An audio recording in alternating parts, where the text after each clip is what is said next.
উপস্থিত আছেন বাংলাদেশ প্রিয় সাংবাদিক ভাইরা, আপনারা হয়তো বিগত দিনে জবরদস্তিমূলক শ্রম দ্বারা সম্মানিত সাংবাদিক ভাইরা, স্থানীয় সরকার বিভাগগুলো যাবৎ দক্ষতার সহিত পরিচালনা করে আসছি। সাধারণ জনগণ বলে আমরা সরকারি অফিসে কিসের পারিশ্রমিক দিব, এটা তো সরকারি। সবাই আমি আপনাদের জীবনের মাধ্যমে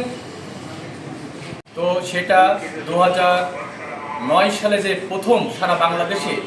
গভর্নমেন্টের আমরা এই যে বিভিন্ন সময় যে আমাদের ভিজিটি যে ভাতা দেয় ওই যে চলা শুরু হয়, বিভিন্ন সময়ে নাম পরিবর্তন হয়ে আজ আমাদের নানাবিধ কাজ করে থাকে, যার ফলে আমাদের কাজের